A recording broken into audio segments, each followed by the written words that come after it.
पहली खबर ये चंद्रयान 3 के मैसेज की और दूसरी है चांद के उस इलाके की तस्वीर जिसे दुनिया ने आज तक कभी देखा नहीं।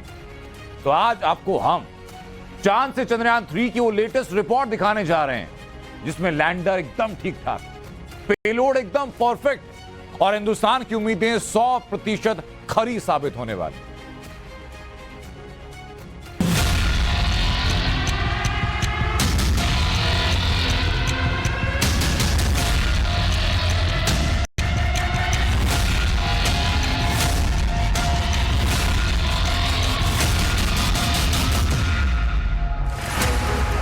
वेलकम बडी, ये वो शब्द है जिसकी गूंज चांद से लेकर पृथ्वी तक सुनाई दे रही है।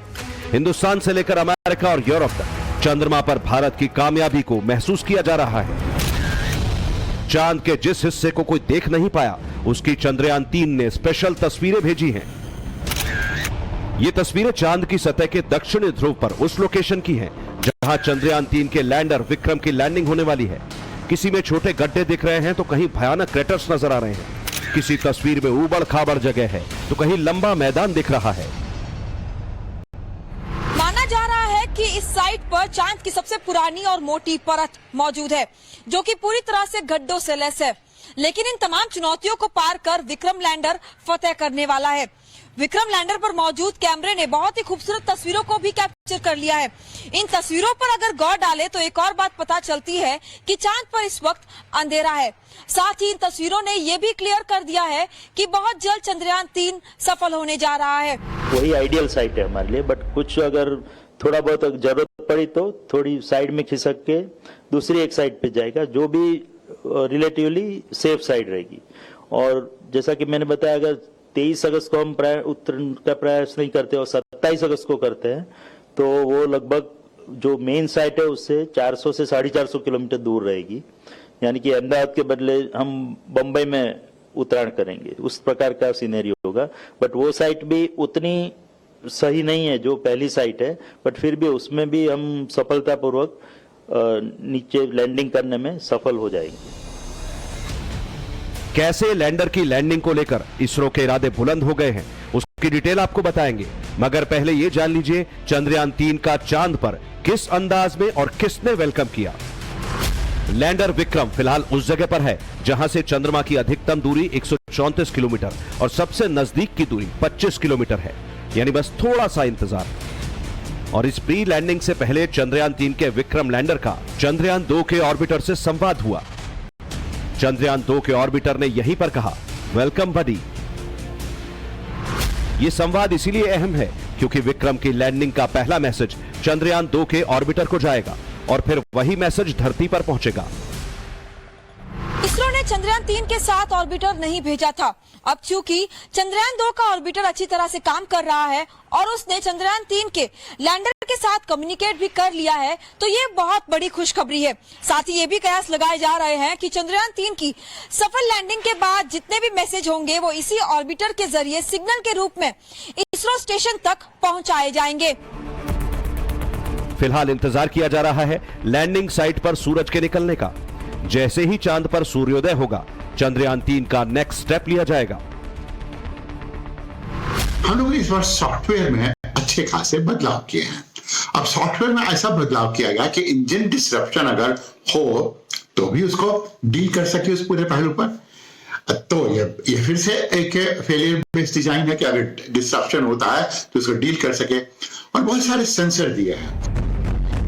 विक्रम लैंडर की सेफ और सॉफ्ट लैंडिंग के लिए उस जगह को खोजना शुरू कर दिया गया है जहां पहुंचते ही भारत इतिहास रच देगा। इसके लिए खास कैमरे का इस्तेमाल किया जा रहा है। पहली 4 तस्वीरें डी बूस्टिंग से ठीक पहले की हैं, जो कि lander hazard detection and avoidance कैमरे से खींची गई हैं। दूसरा वीडियो 17 अगस्त का है जब लैंडर प्रोपल्शन मॉड्यूल से अलग हुआ और फिर कैमरा 1 ने चांद की वीडियो भेजी। तीसरा वीडियो 15 अगस्त का है, इसे लैंडर पोजीशन डिटेक्शन कैमरे से लिया गया।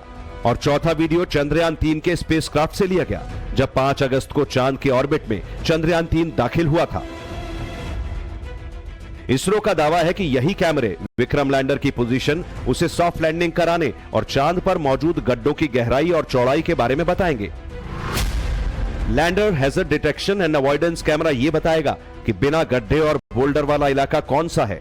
लैंडर पोजीशन डिटेक्शन कैमरा भी इसमें मौजूद है। ये खास जगह को चुनेगा। लेजर डॉपलर वेलोसिटी मीटर कैमरे, लेजर अल्टीमीटर और लैंडर हॉरिजॉन्टल वेलोसिटी कैमरा भी इसमें है।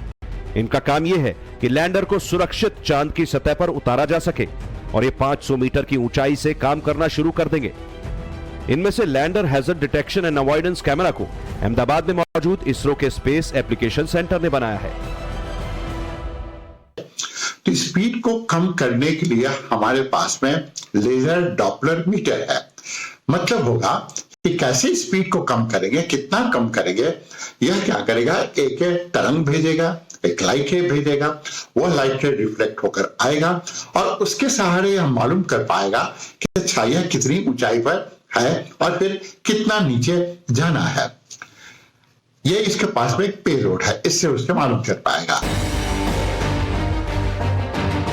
चांद के ऑर्बिट से चांद की सतह पर लैंडिंग करना आसान नहीं, इसीलिए हर सेकंड के साथ घटते जा रहे वक्त को इसरो बेहद क्रिटिकल बता रहा है।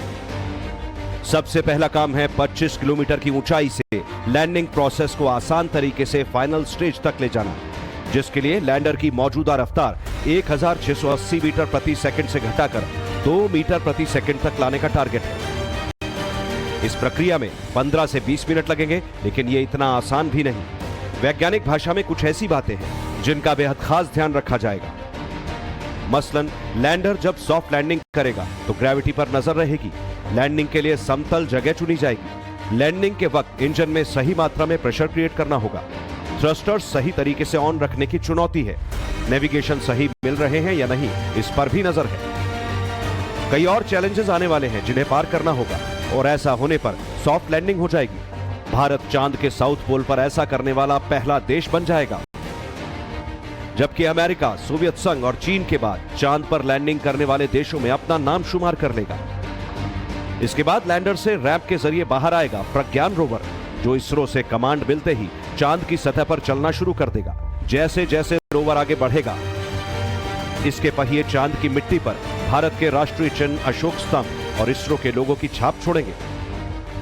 चांद पर हो चुका सूर्योदय लैंडर और रोवर दोनों के लिए 14 दिन तक जिंदगी देने वाला साबित रहेगा, जिसमें मदद करेंगे पावर जनरेट करने वाले सोलर पैनल, जिसे इसरो ने तैयार किया है। और फिर विक्रम लैंडर में लगे चारों पेलोड्स भी अपना काम करना शुरू कर देंगे। रंभा पेलोड का काम है चांद की सतह पर सूरज से आने वाले प्लाज्मा कणों के घनत्व, मात्रा और बदलाव की जांच करना। चास्टे पेलोड का जिम्मा यह है कि वो चांद की सतह की गर्मी यानी तापमान की जांच करेगा। इल्सा के जरिए लैंडिंग साइट के आसपास भूकंप से जुड़ी एक्टिविटी की जांच की जाएगी और लेजर रेट्रो रिफ्लेक्टर एरे चांद के डायनामिक्स को समझने का प्रयास करेगा। The last time when after the landing the process, we have gone through the data what we generated in that on flight. So based on that, corrective measures have been taken, and also that is not only that one, we did something more than what we corrected, and wherever that margins are less, we enhanced that margins. And at the same time, that when that sensors are not functioning, and wherever they're possible, the appropriate redundancy is put it. So that way, this time the system is, because based on the lessons we learned from Chandrayaan 2.